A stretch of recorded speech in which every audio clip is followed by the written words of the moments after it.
Your child is moving out of the house, maybe into a dorm room or an apartment for the first time. It's a big adjustment, maybe one of the biggest ones, having a roommate for the first time. So we thought we'd give you a little advice. Carol Jergenson with NDSU Residence Life is here today. Thank you so much for joining us. This is a big one. We were talking in the break. It doesn't matter if it's your first roommate, your fifth roommate.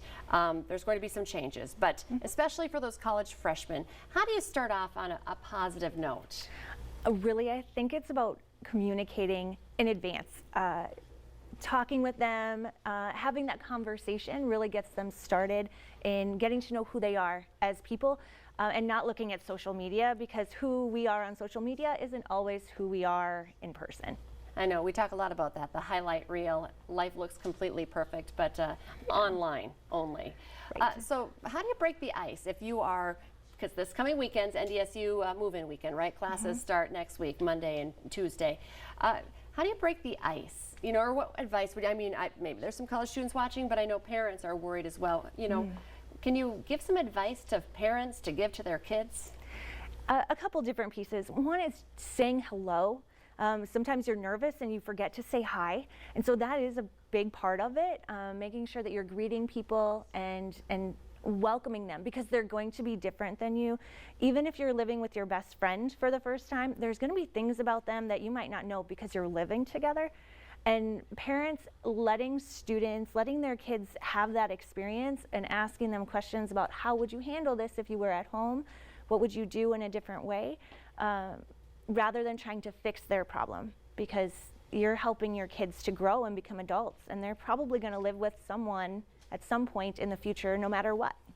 Okay, so if there is conflict at some point, which there's probably always going to be, you know, conflict resolution, what's some advice on how to avoid it or how to get through it, how to fight properly, because you're going to fight. Yeah, and like you said, you're gonna have disagreements, and whether that's you have the lights on too late, or I like it to be warmer or cooler in my room, those things are going to happen all the time. And so rather than trying to avoid the conflict, addressing it when you're in the moment and right away is much more helpful than trying to wait. But we also have student staff and professional staff in our halls and in our apartments for students to be able to talk to someone. And we encourage students to do roommate success plans.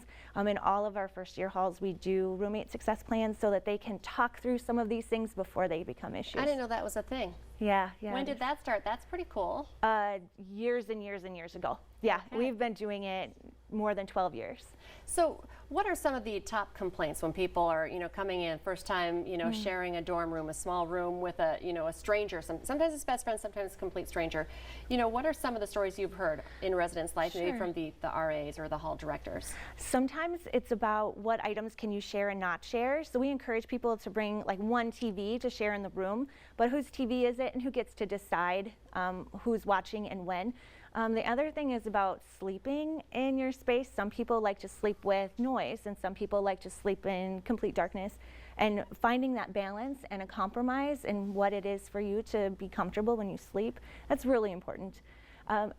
There's so many different things. It could be having friends over. What are those things like? But talking to your roommate about what those issues are, that's the most important thing, and being willing to compromise. Well, and obviously we're talking about the bad things that can happen, but there are really good things that can happen.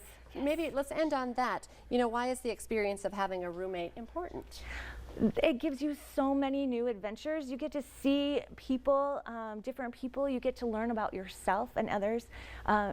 There are times when they're your best friend, and there are times when it's an acquaintance and someone that you can be just comfortable being yourself around, but you don't hang out every day.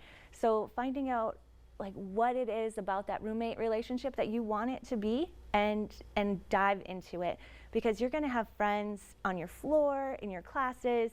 It might not be your roommate, but your roommate might be your best friend for life, and you just don't know. And so take every opportunity as it comes to you, and that's an adventure.